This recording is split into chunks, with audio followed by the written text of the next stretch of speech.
আবার আপনার আমার সাহায্য করবে আপনি এখানে ক্ষমা দিতে আপনার বক্তব্যের কথা আপনার অপরাধ কি আমি আইনের রাষ্ট্র নিতে বাধ্য আমি এখানে কারো কথা চিন্তা আমি সরাসরি অফিসারের বন্ধু মামলা নিতে যাচ্ছে আপনার অপরাধ নাকি আপনি কোথেকে কেন বলছেন ওটা আমাকে বলতে হবে আপনাকে মেসেজ কে দিছে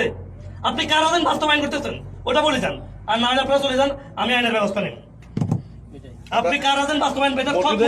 খুতবাতে সরকারের একটা নিয়ম নীতি আছে আপনাকে কে মেসেজ দিছে কারা মেসেজ দিছে এটা বলেন সরকারের নিয়ম নীতি আছে না যে উস্কানিমূলক কোনো ইয়ামূলক যে কোনো বক্তব্য বা খুতবা আপনারা দিবেন না এটা তো শুধু আজকের মেসেজটা বলেন আপনি কোরআন নিয়ে কোরআন মাথা নেবেন আপনারা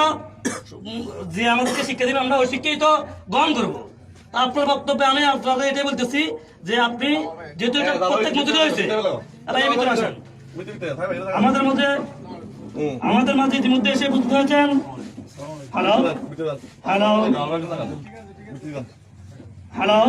আমাদের মাঝে এসে বুঝতে হয়েছেন মিরেশ্বর উপজেলা আওয়ামী যুবলীগের সাবেক সংগঠক ছাত্রলীগ যুবলীগ করার কারিগর জনাব ডক্টর জামালউদ্দিন চৌধুরী এখন আপনি আমাকে বলতে হবে যে প্রত্যেক মসজিদে যেহেতু এটা হয়েছে আপনি কোরআন নিয়ে এখন কোরআন মাথা নিয়ে আপনি নির্যাতন করছেন তো নির্যাতন জিয়াউর রহমানের কথা কর্ণ কিলে নির্যাতন পাকিস্তানের মোহাম্মদ আলী জিন্নার কথা কর্ণ কিলে বঙ্গবন্ধুর কথা কিলে গেছেন এগুলো উত্তর দেন যদি আপনি না জানেন তাহলে না জানলে বলবেন কিলে আপনি আল্লাহর কাছে আপনার কাছে আমি এটার জন্য কিছু করার নাই এখন বলছেন এখন বক্তব্য বলছেন মিথ্যা কথা বলিয়েন না মিথ্যা বলিয়েন না এখন বক্তব্য বলছেন আমার রেকর্ড আছে আচ্ছা সোহেল কথা বল হ্যাঁ উনি বলতে হবে ওনাকে আমি কোনো ক্ষতি করবো না কিছু করবো না উনি কি বলতে হবে যে কার এজেন্ট বাস্তবায়নের জন্য আজকে মসজিদে এটা আলোচনা হচ্ছে এটা বলো এটা বললে আপনি এখন কথা বল নিজে বললে কেন নিজে বললে তো প্রত্যেক মসজিদে বলা হয়েছে না কর্নেরা তো আজকে প্রত্যেক মসজিদে উনি কিন্তু মাফ নাই উনি ওটা বলেন নাই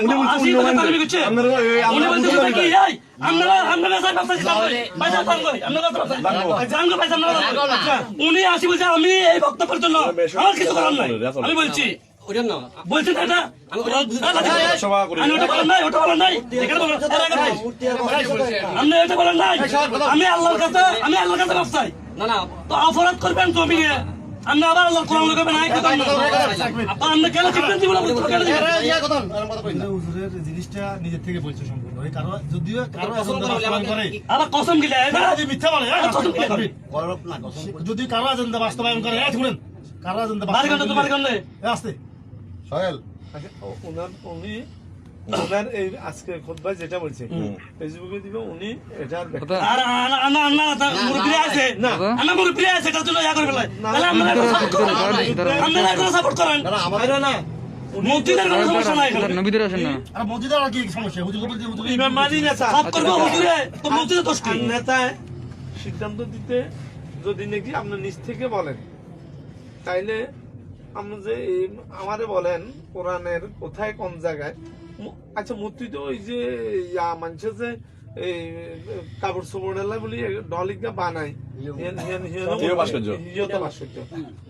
তারপর জিয়া রহমানের ভাস্কর্য আছে ওই যে সার্কিট হাউসে আছে ভাস্কর্য না মূর্তি না কি এটা মানলে পাকিস্তানের কায়দে আজম মোহাম্মদ আলী জিন্নার ভাস্কর্য আছে জাতীয় পুরস্কার আছে কখনো এটা লই আলোচনা করলো না আজ এটা আলোচনা করলো না জিয়া রহমান তো আলোচনা করলো না তো সেই বঙ্গবন্ধুটা কারো ইন্ধন ছাড়া হে নির্যাতন কিভাবে করবো সে নির্যাতন কিভাবে করে আমরা যে মিথ্যা তার সাপোর্ট করেন অবশ্যই চাই কারো আদান বাস্তবায়ন করতে আমরা জানতে চাই কার আদান বাস্তবায়ন হচ্ছে এখানে আর সে না বলে কারো কথা চিন্তা নু আর এর কে এলে যাবে মানে সে বলতে হবে তার নির্দেশে কোন কারণে বাতলে যাও না না মানে আমি আপনারা সাপোর্ট করবেন আপনারা করেন সে বলতে হবে কার নির্দেশে কার কাছে সে কার